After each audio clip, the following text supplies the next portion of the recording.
Alhamdulillahirabbil alamin. Ini acara ujian yang kesekian kalinya.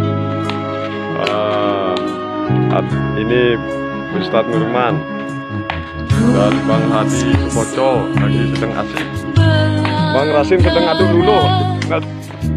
Bang Rasim sedang aduk dulu. Di sana ada Kak Nani juga. Pak Nur masih ngambil apa namanya? Ngambil triplek Bang Udin ya. Triplek untuk memasang apa namanya tuh? Plafon. Terus Bang Dayat di belakang masih ngeburkan sawi. Oh, masih banyak lagi kegiatan yang untuk hari ini. Bang Udin lagi nyambut di paku. Ya gitu dulu dari saya. Ditunggu yang lainnya merapat. Ya, barangkali ada saudara abang-abang yang mempunyai paku 12 bisa dibawa ke sini.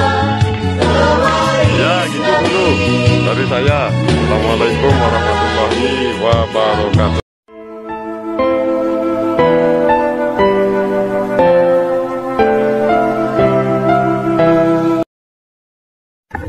Jalan yang maha tinggi dan maha agung, yaitu menajat ke hadirat Allah Subhanahu wa Ta'ala dengan berzikrullah di hati sanubari, dengan mempunyai pimpinan yaitu arwahul muqaddasah sang mursyid.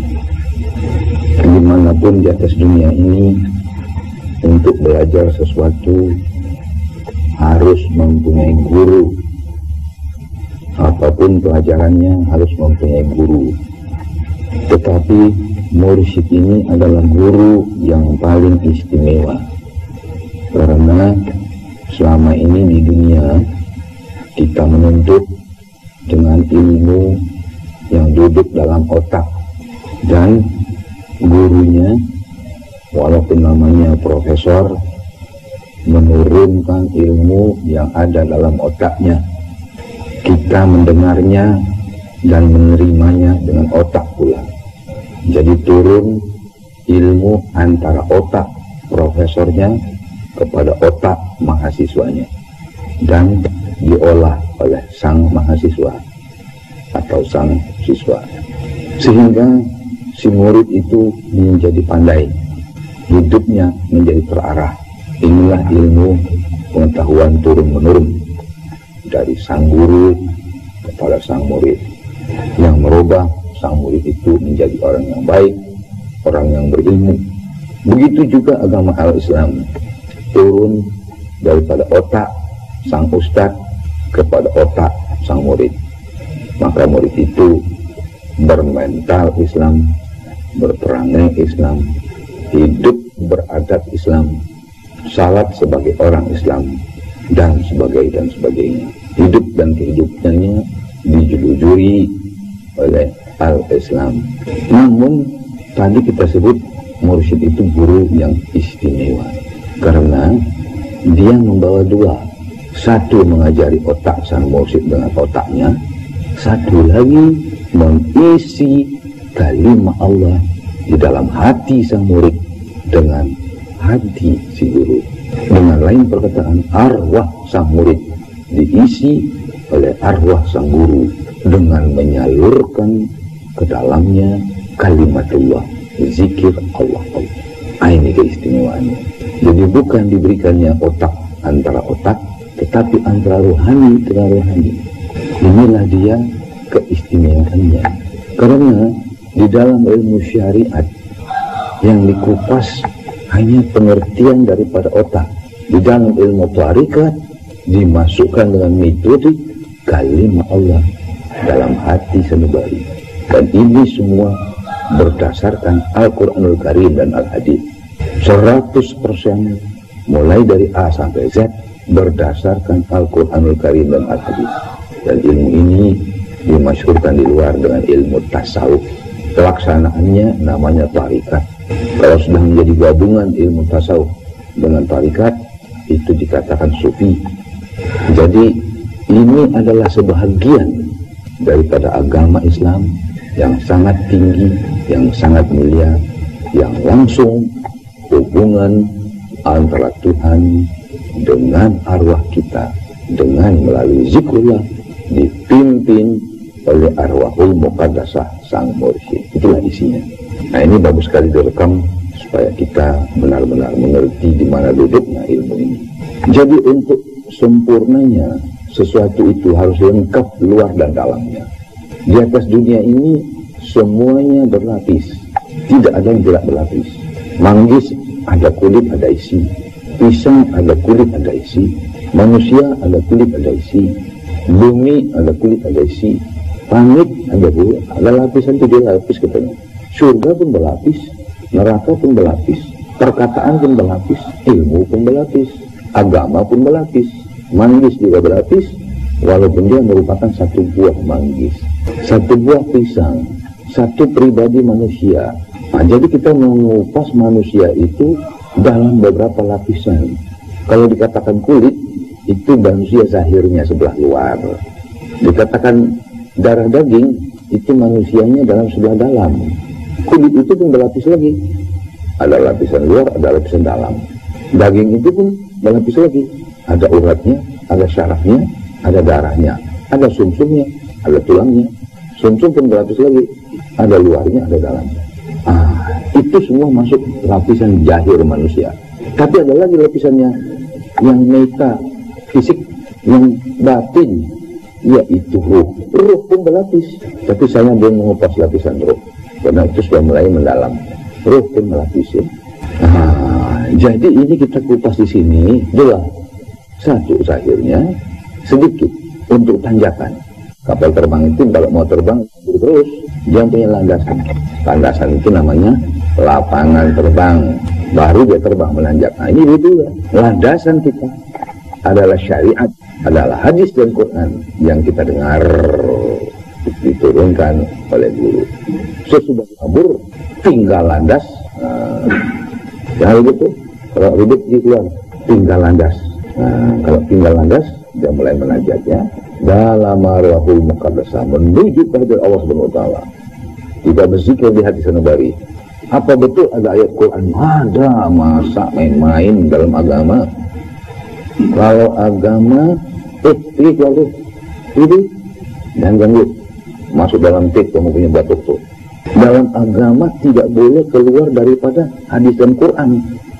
Kalau sudah pelaksanaan agama tidak boleh keluar daripada hadis dan Quran. Hadis dan Quran itu intisaripati aksioma.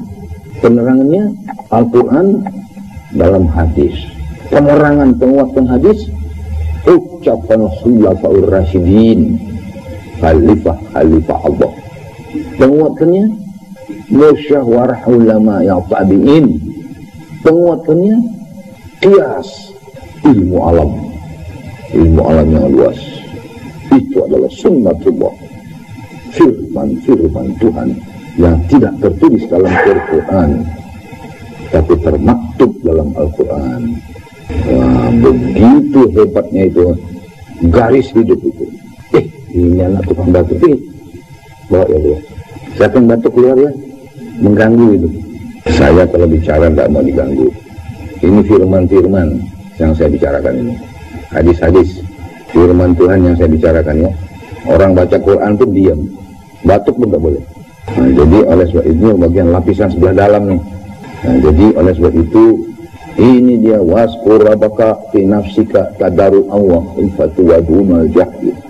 Zikirlah dalam dirimu dengan tunduk dan tadaruk, khidmat, merendah diri kepada Tuhan dan berzikir dalam Tuhan dengan tidak berbunyi, wadunal jahri, hening-mening, berkekalan, berkepanjangan.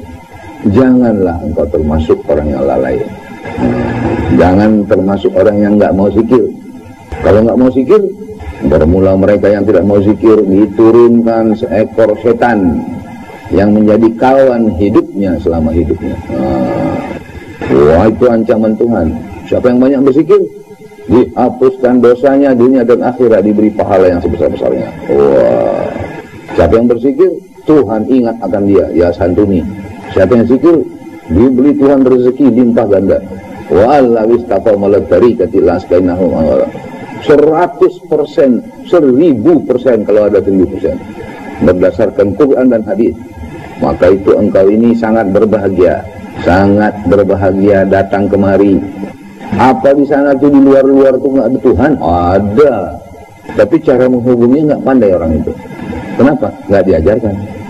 Jadi inilah dia cara menghubungkan diri kepada Tuhan.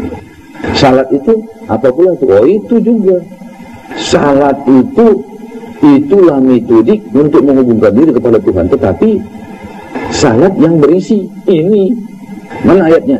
Wa zakara asma rabbihi fasalla, zikir engkau akan Tuhanmu, baru tegakkan salat. Walah, jadi selama ini kita kekurangan. Walah, sudah benar, sudah barang tentu kita berkekurangan selama ini. Karena apa? Selama ini kita hanya diajar zahir kita menghadap kepada Tuhan. Mana dia? Yang kau sucikan zahirmu, yang kau udukkan zahirmu, yang kau hadapkan ke kiblat zahirmu, yang membaca 2 kalimat syahadat zahirmu, yang membaca ayat Al-Quran Al-Fatihah zahirmu. Ruhmu sudah disucikan itu. Lupa, nggak tahu. Ala roh itu yang akan menyeberang ke kubur. Badanmu yang diajar itu masuk dalam tanah, ruhmu itu mau menyeberang ke kubur. Selama ini pernah disucikan. Wah, sedangkan Tuhan mengatakan la yamassahu illal mutahharun, tidak dibenarkan engkau menyentuh Quran itu kalau nggak disucikan.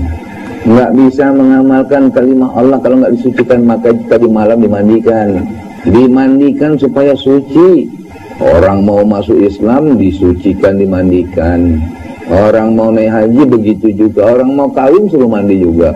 Karena perkawinan itu adalah suatu barang yang suci yang ditentukan suruh Allah dan sunnah Rasul bagi siapa yang mampu. Suruh Allah dan sunnah Rasul bagi siapa yang mampu. Nah, jadi disucikan. Apalagi menerima zikrullah ini, waduh, disucikan. Sucikannya bagaimana? Mandinya ini dia. Yang jasmani menyentuh air jasmani, menyentuh jasmani kita. Air kalimat Allah yang ada di dalam air itu menyentuh, mensucikan arwah kita. Jadi badan jasmani dengan jasmani air, ruh kita dengan isi kalimat Allah itu, isi air.